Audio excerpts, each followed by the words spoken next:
सभी को जय मसीही की। परमेश्वर की कृपा और आशीष आप पर सदा बनी रहे और उनका प्रेम आपके जीवन को प्रकाशित करे। क्या आप जानते हैं कि बाइबल में कुछ ऐसे महापाप बताए गए हैं जिन्हें परमेश्वर घृणा करते हैं? ये पाप न केवल हमें परमेश्वर से दूर ले जाते हैं, बल्कि हमारे जीवन और आत्मा पर गहरा प्रभाव डालते हैं। आज के इस वीडियो में हम बाइबल के अनुसार उन 3 महापापों पर चर्चा करेंगे जिन्हें पहचानकर हम अपने जीवन को पवित्र और सही दिशा में ले जा सकते हैं। वीडियो को अंत तक देखें, क्योंकि यह आपके जीवन को बदल सकता है। पहला महापाप है अभिमान। बाइबल के अनुसार अभिमान परमेश्वर की नजर में सबसे बड़ा और गंभीर पाप है। यह वह स्थिति है जिसमें इंसान अपनी सीमाओं को भूल जाता है और खुद को परमेश्वर से ऊपर या दूसरों से श्रेष्ठ समझने लगता है। यह एक ऐसी मानसिकता है जो न केवल हमारी आत्मा को कमजोर करती है, बल्कि हमें परमेश्वर की दया, मार्गदर्शन और प्रेम से भी दूर कर देती है। नीतिवचन 16:18 में लिखा है, अभिमान विनाश से पहले और घमंड पतन से पहले होता है। इस एक वचन में अभिमान के परिणाम को स्पष्ट रूप से बताया गया है। जब कोई व्यक्ति अभिमान से भर जाता है तो वह अपनी वास्तविकता से दूर हो जाता है और उसका जीवन विनाश की ओर अग्रसर होने लगता है। अभिमान का मुख्य कारण यह है कि इंसान अपनी उपलब्धियों, संपत्ति, ज्ञान या शक्ति को अपनी मेहनत और योग्यता का परिणाम मानने लगता है। वह यह भूल जाता है कि सब कुछ परमेश्वर की कृपा और आशीर्वाद से ही संभव हुआ है। यह भूलना कि हमारी सांस भी परमेश्वर की देन है, अभिमान का पहला संकेत है। जब कोई व्यक्ति यह सोचने लगता है कि वह अपने जीवन का रचयिता और नियंता है, तो वह अपने निर्माता को अस्वीकार कर देता है। यही स्थिति उस विनाश की शुरुआत होती है जिसका उल्लेख नीतिवचन में किया गया है। बाइबल में कई उदाहरण हैं जो हमें बताते हैं कि अभिमान कैसे पतन और विनाश का कारण बनता है। एक प्रमुख उदाहरण शैतान का है। शैतान पहले स्वर्गदूत था और परमेश्वर की सेवा में था, लेकिन उसका अभिमान उसे यह सोचने पर मजबूर कर दिया कि वह परमेश्वर के बराबर हो सकता है। इस घमंड ने उसे स्वर्ग से बाहर कर दिया और उसे शैतान बना दिया। यही नहीं, उसने अपने साथ कई स्वर्गदूतों को भी पथभ्रष्ट कर दिया। यह घटना हमें सिखाती है कि अभिमान न केवल हमें नुकसान पहुंचाता है, बल्कि हमारे आसपास के लोगों को भी नकारात्मक रूप से प्रभावित करता है। अभिमान का दूसरा उदाहरण राजा नबूकदनेस्सर का है, जिसका वर्णन दानियेल की पुस्तक में मिलता है। राजा नबूकदनेस्सर ने अपने साम्राज्य की भव्यता को देखकर कहा था, क्या यह महान बाबुल वह नहीं है जिसे मैंने अपनी शक्ति और महिमा के लिए बनाया है? उसकी इस घमंड भरी बात के तुरंत बाद परमेश्वर ने उसे चेतावनी दी और वह 7 वर्षों तक एक जानवर की तरह जंगल में रहा। यह सजा उसे यह सिखाने के लिए दी गई थी कि सच्ची शक्ति और महिमा केवल परमेश्वर के पास है। जब उसने अपने अभिमान को त्याग दिया और परमेश्वर की महिमा को स्वीकार किया, तब जाकर उसे उसका साम्राज्य वापस मिला। आज के समय में भी हम देख सकते हैं कि अभिमान लोगों के जीवन को कैसे प्रभावित करता है। यह अक्सर रिश्तों को तोड़ देता है, क्योंकि अभिमानी व्यक्ति दूसरों की भावनाओं और विचारों की कद्र नहीं करता। वह अपने फैसले और अपनी राय को सर्वोपरि मानता है, जिससे पारिवारिक और सामाजिक संबंध कमजोर हो जाते हैं। अभिमान हमें आत्म केंद्रित बना देता है। जब हम अभिमान से भर जाते हैं तो हम दूसरों की जरूरतों और उनकी परेशानियों को नजरअंदाज करने लगते हैं। हमें यह महसूस ही नहीं होता कि हमारे शब्द और कर्म दूसरों को कैसे प्रभावित कर रहे हैं। यह स्थिति हमें धीरे धीरे दूसरों से अलग कर देती है और अंततः हमें अकेलेपन की ओर ले जाती है। बाइबल हमें यह भी सिखाती है कि अभिमान केवल बाहरी दिखावे में नहीं होता, बल्कि यह हमारे दिल और मन में छिपा रहता है।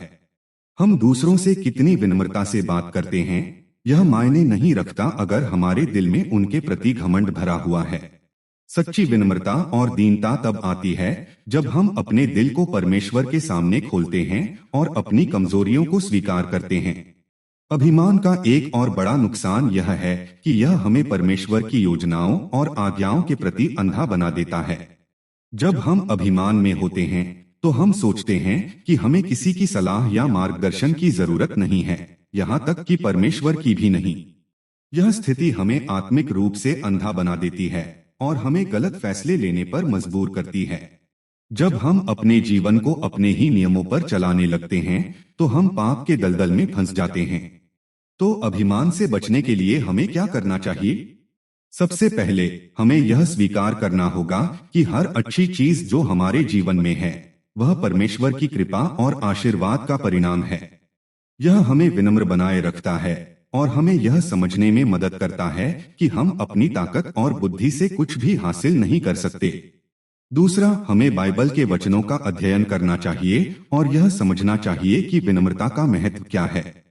बाइबल में लिखा है, विनम्र लोग पृथ्वी के अधिकारी होंगे और उन्हें शांति का आनंद मिलेगा। भजन संहिता 37:11 यह वचन हमें यह सिखाता है कि विनम्रता न केवल हमारे आत्मिक जीवन के लिए महत्वपूर्ण है, बल्कि यह हमें संसार में शांति और आनंद भी प्रदान करती है। तीसरा, हमें प्रार्थना करनी चाहिए और परमेश्वर से मार्गदर्शन मांगना चाहिए। प्रार्थना हमें अपने दिल को परमेश्वर के सामने खोलने और अपनी कमजोरियों को स्वीकार करने का अवसर देती है। जब हम प्रार्थना करते हैं तो हम परमेश्वर के साथ एक गहरे संबंध में आते हैं जो हमें अभिमान से बचाने में मदद करता है। इसके अलावा हमें अपने जीवन में आत्मजांच करनी चाहिए। हमें यह देखना चाहिए कि क्या हमारे विचार, शब्द और कर्म अभिमान को प्रकट कर रहे हैं। यदि हमें अपने जीवन में अभिमान का कोई संकेत दिखे तो हमें तुरंत इसे स्वीकार करना चाहिए और परमेश्वर से क्षमा मांगनी चाहिए। अभिमान से बचने का एक और तरीका है कि हम दूसरों की सेवा करें। जब हम दूसरों की मदद करते हैं और उनके प्रति करुणा दिखाते हैं तो यह हमारे दिल में विनम्रता लाता है। सेवा का कार्य हमें यह महसूस कराता है कि हम सभी परमेश्वर की सृष्टि हैं और हमें एक दूसरे की देखभाल करनी चाहिए। दूसरा महापाप है झूठ बोलना।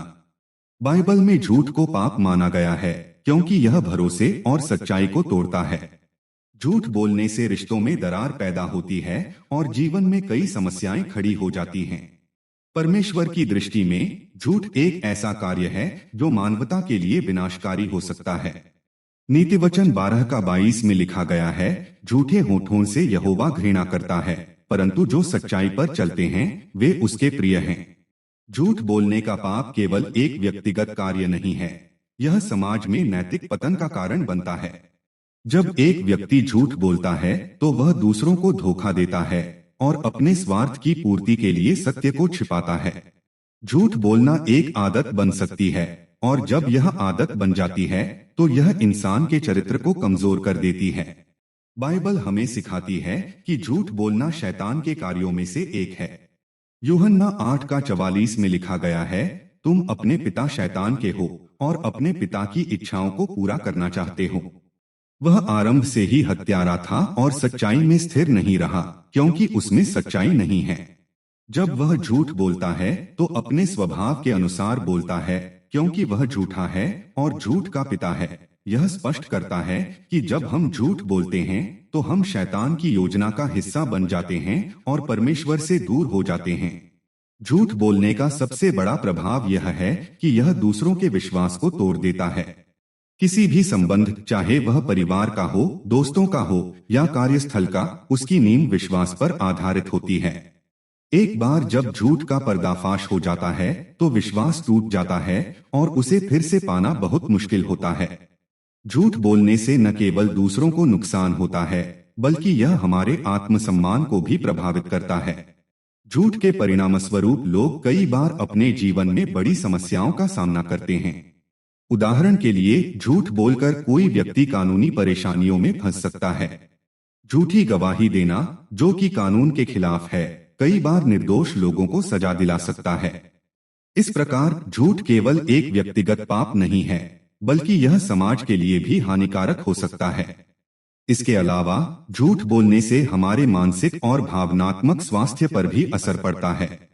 जब कोई व्यक्ति झूठ बोलता है तो उसे बार बार उस झूठ को छिपाने के लिए और झूठ बोलना पड़ता है। इससे एक ऐसा चक्र बनता है जो व्यक्ति को मानसिक तनाव और चिंता में डाल देता है। यह तनाव धीरे धीरे उसकी शारीरिक और मानसिक सेहत को नुकसान पहुंचाता है। झूठ के पीछे के कारणों को समझना भी महत्वपूर्ण है। कई बार लोग डर, स्वार्थ या किसी समस्या से बचने के लिए झूठ बोलते हैं। उदाहरण के लिए बच्चे अक्सर अपने माता पिता से झूठ बोलते हैं क्योंकि वे सजा से बचना चाहते हैं। वयस्क लोग कार्यस्थल पर झूठ बोलते हैं ताकि वे अपनी गलतियों को छिपा सकें या अपने पद को सुरक्षित रख सकें।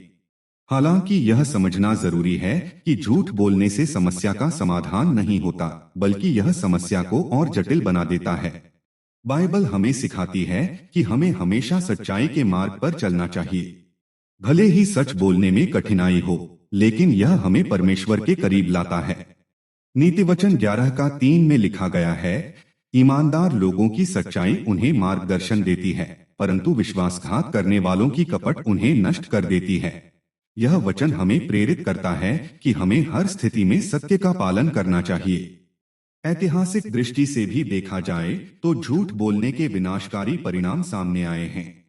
बाइबल में ही हम कई उदाहरण देखते हैं जहां झूठ ने बड़े नुकसान पहुंचाए।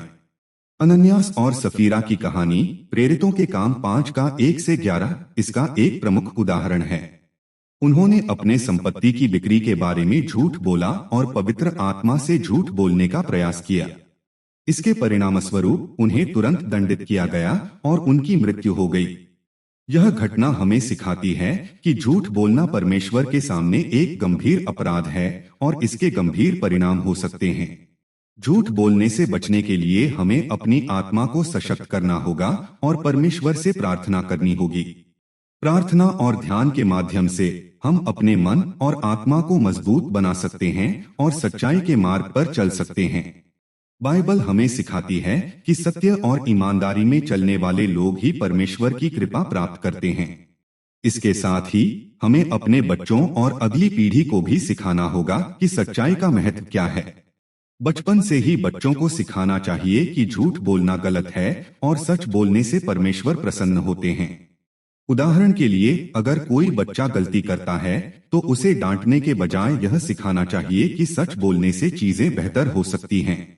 झूठ बोलने का विरोध करने के लिए हमें अपने समाज में सच्चाई और ईमानदारी को बढ़ावा देना चाहिए। जब हम एक ईमानदार और सच्चाई पर आधारित समाज बनाएंगे तो झूठ और धोखाधड़ी जैसी बुराइयों का स्वतः ही अंत हो जाएगा। समाज में सच्चाई को बढ़ावा देने के लिए हमें अपने व्यक्तिगत जीवन में सच्चाई का पालन करना होगा। झूठ बोलने से बचने के लिए एक और महत्वपूर्ण कदम है आत्मनिरीक्षण। हमें रोजाना अपने कार्यों का मूल्यांकन करना चाहिए और यह सोचना चाहिए कि क्या हमने किसी के साथ झूठ बोला है। अगर हमने झूठ बोला है तो हमें तुरंत उस व्यक्ति से माफी मांगनी चाहिए और अपने पाप को स्वीकार करना चाहिए। आत्मस्वीकारोक्ति से हमारा मन शांत होता है और हम परमेश्वर के करीब आते हैं। तीसरा महापाप है निर्दोष का खून बहाना। बाइबल में निर्दोषों के खून को बहाने वाले कार्य को परमेश्वर की घोर निंदा का कारण बताया गया है। यह न केवल एक घिनौना कार्य है, बल्कि यह मानवता और परमेश्वर की सृष्टि के प्रति सीधी अवज्ञा है। निर्दोष का खून बहाना केवल किसी का शारीरिक विनाश नहीं है, बल्कि यह एक ऐसे जीवन को समाप्त करना है जिसे परमेश्वर ने अपने उद्देश्य के लिए बनाया है। नीतिवचन 6:16-17 में स्पष्ट रूप से लिखा गया है, 6 बातें यहोवा से घृणित हैं और 7 चीजें उससे घृणा का कारण बनती हैं। निर्दोष का खून बहाने वाले हाथ, यह पाप उन सभी पापों में सबसे अधिक गंभीर है जिन्हें परमेश्वर घृणा करता है, क्योंकि यह न केवल न्याय के खिलाफ जाता है, बल्कि यह सीधे तौर पर उसके प्रेम और दया के मूल्यों का उल्लंघन करता है। निर्दोष व्यक्ति के जीवन को समाप्त करना, चाहे वह किसी भी रूप में हो, परमेश्वर की इच्छा के खिलाफ है। जब हम निर्दोष के खून बहाने की बात करते हैं तो हमें यह समझना होगा कि यह केवल हत्या तक ही सीमित नहीं है। यह किसी के चरित्र हनन, उनके जीवन के अवसर छीनने या उन्हें भावनात्मक और मानसिक रूप से प्रताड़ित करने के रूप में भी देखा जा सकता है। परमेश्वर ने हर इंसान को उसके उद्देश्य और योजना के साथ बनाया है। जब हम किसी निर्दोष के साथ अन्याय करते हैं या उनके जीवन को समाप्त करते हैं तो हम न केवल उस व्यक्ति के जीवन पर प्रभाव डालते हैं, बल्कि परमेश्वर की योजना में भी हस्तक्षेप करते हैं। निर्दोष का खून बहाने का सबसे प्राचीन उदाहरण कैन और हाबिल की कहानी में मिलता है। कैन ने अपने भाई हाबिल की हत्या कर दी, जो निर्दोष था और जो केवल परमेश्वर को प्रसन्न करने के लिए अपनी भेंट चढ़ा रहा था। उत्पत्ति 4:10 में परमेश्वर ने कैन से कहा, तुम्हारे भाई का खून मुझे धरती से पुकार रहा है। इस कथन से यह स्पष्ट होता है कि निर्दोष का खून परमेश्वर तक पुकारता है और वह इसे कभी नजरअंदाज नहीं करता। यह घटना केवल एक भाई के दूसरे भाई की हत्या की कहानी नहीं है, बल्कि यह मानव हृदय में पाप की गहराई और ईर्ष्या के विनाशकारी प्रभावों को दर्शाती है। आज के समय में निर्दोष का खून बहाना केवल शारीरिक हत्या तक सीमित नहीं है। समाज में हम देखते हैं कि लोग दूसरों के अधिकारों का हनन करते हैं, उन्हें अन्यायपूर्ण ढंग से नुकसान पहुंचाते हैं और यहाँ तक कि उनके अस्तित्व को मिटाने की कोशिश करते हैं। यह केवल न्यायिक प्रणाली का उल्लंघन नहीं है, बल्कि यह परमेश्वर की दृष्टि में एक गंभीर पाप है। उदाहरण के लिए भ्रूण हत्या को ही लें। कई बार समाज में भ्रूण हत्या को वैध माना जाता है, लेकिन यह निर्दोष और असहाय जीवन का खून बहाने जैसा ही है। यह उन बच्चों को जीवन से वंचित करता है जिन्हें परमेश्वर ने एक उद्देश्य के साथ बनाया है।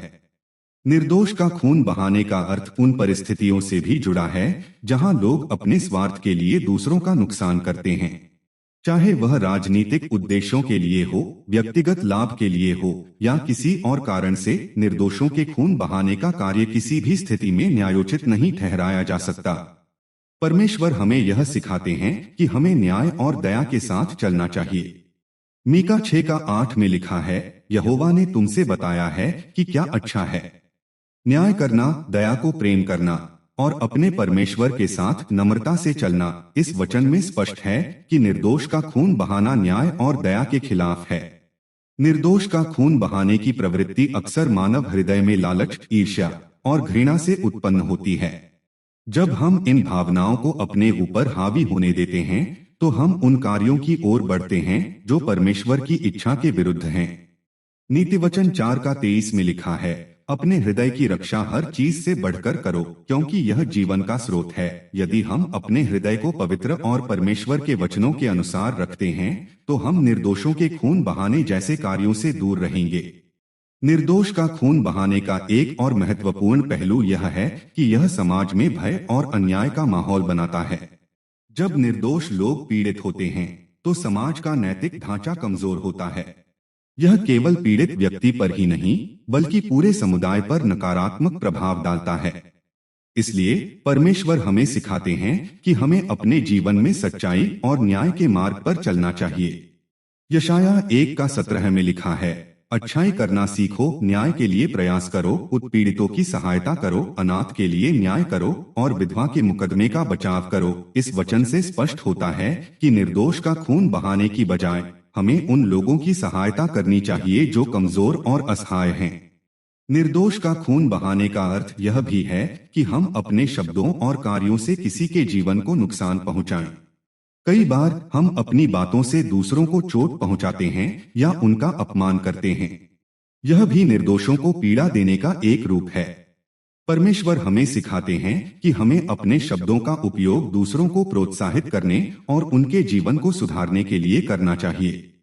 इफिसियों 4:29 में लिखा है, कोई गंदी बात तुम्हारे मुंह से न निकले, पर जो सुनने वालों के लिए उपयुक्त हो वही बोलो। निर्दोष का खून बहाने के कार्य से हमें दूर रहने के लिए अपने जीवन में आत्मावलोकन और पश्चाताप की आवश्यकता होती है। जब हम परमेश्वर के सामने अपने पापों को स्वीकार करते हैं और उनसे क्षमा मांगते हैं, तो वह हमें माफ कर देते हैं और हमारे जीवन को नया बनाते हैं। 1 यूहन्ना 1:9 में लिखा है, यदि हम अपने पापों को स्वीकार करते हैं, तो वह विश्वास योग्य और धर्मी है कि हमारे पापों को क्षमा करे और हमें सब अधर्म से शुद्ध करे। इसलिए हमें अपने जीवन में ऐसे किसी भी कार्य से बचना चाहिए जो निर्दोषों को नुकसान पहुंचाता हो। इसके बजाय हमें प्रेम, दया और न्याय के मार्ग पर चलना चाहिए।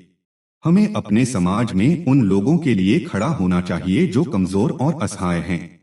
जब हम ऐसा करते हैं, तो हम न केवल परमेश्वर की इच्छा को पूरा करते हैं, बल्कि अपने जीवन को भी आशीषों से भरते हैं। निर्दोष का खून बहाने का पाप न केवल व्यक्तिगत स्तर पर, बल्कि सामूहिक स्तर पर भी गंभीर परिणाम लाता है।